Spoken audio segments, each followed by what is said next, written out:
On a tous en mémoire ces images que l'on a vues et hélas trop souvent revues à la télévision d'un commissariat de police à Chenevière, dans la banlieue est de Paris, littéralement assiégé, assailli sous une pluie de bombes de feu d'artifice.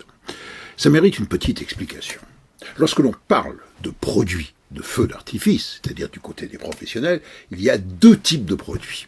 Le premier type de produit, c'est au niveau du sol. Ils sont au sol. C'est-à-dire, c'est d'abord ce qu'on appelle des feux de Bengale, disons des pots, en termes techniques, qui en quelque sorte donnent de la couleur, illuminent. Et puis, il y a un deuxième type de produit que l'on appelle des jets, c'est-à-dire des petites billes lumineuses qui partent les unes derrière les autres, en sifflant, en faisant un bruit de pétarade, et puis il y a aussi les fontaines. Mais ce sont des effets à 30, 40, 50 mètres d'altitude. Le deuxième type de produit qui nous intéresse ici, qui sont les produits aériens, c'est-à-dire qu'on projette en l'air ce qu'on appelle des bombes. Une bombe, en voici, grâce au service de la préfecture de police. Voici. Il s'agit ici d'une bombe qu'on appelle une bombe de 50 mm, c'est-à-dire 5 cm. En quelque sorte, c'est son diamètre, et d'ailleurs, vous voyez, c'est écrit dessus. Une bombe est composée de deux parties. La première partie, à la partie inférieure, vous voyez, ici, c'est ce qu'on appelle la poudre de chasse. C'est ça qui va, en quelque sorte, comme une fusée, propulser en l'air la bombe à 50, 100 mètres, parfois 200 mètres d'altitude, où là, elle va exploser. Au-dessus de la chasse, il y a la bombe proprement dite. C'est ceci.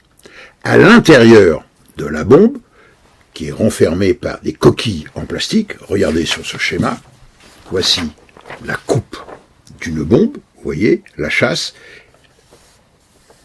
la partie supérieure, et à l'intérieur, il y a des petites billes, ici, en rond d'oignon. Ces petites billes, c'est de la poudre, avec de la couleur. Ces petites billes, donc, vont être en même temps allumées au moment où on met à feu la bombe. Le temps du trajet pour aller à 50-100 mètres d'altitude, c'est-à-dire quelques secondes, ça suffit pour allumer une charge lente qui va faire exploser la partie en coque, les deux coques en plastique s'ouvrent, libérant les petites billes, et comme les petites billes ici sont en forme de cercle, ça va faire une belle couronne avec des couleurs différentes en fonction de la couleur de la poudre que l'on a mis.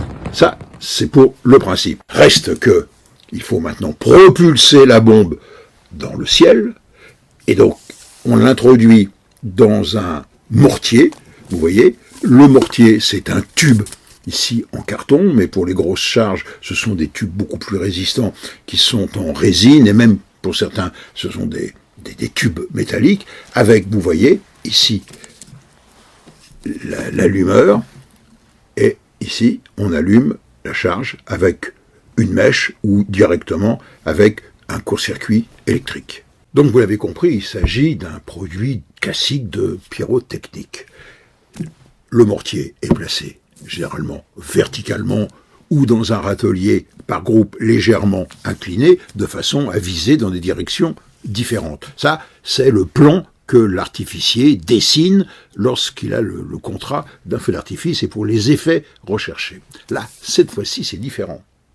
Ces mortiers sont utilisés non plus, je veux dire verticalement, mais malheureusement, sont placés verticalement en direction des forces de police. Et donc, la mise à feu n'est plus électrique, mais la mise à feu se fait, disons, avec un simple briquet.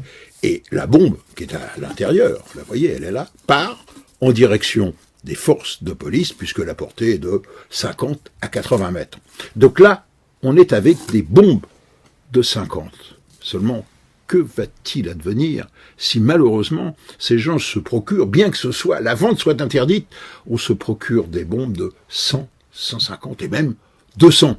Les risques, vous l'avez deviné, ce sont des blessures. On peut devenir sourd, on peut devenir aveugle, et puis les brûlures. Il faut donc réglementer les choses. Or, malheureusement, on peut se procurer ces produits, j'oserais dire, hélas, par Internet et sous le manteau. Voici un exemplaire saisi par la préfecture de police, vous voyez, regardez ce produit. L'origine, vous l'avez, Made in China. Et à l'intérieur, il y a des bombes Shell, des bombes de 2 pouces, c'est-à-dire 50. Et voici, quand vous achetez le produit, ce qu'il y a à l'intérieur. Vous voyez, je vous le dis, il y a 6 bombes de 50.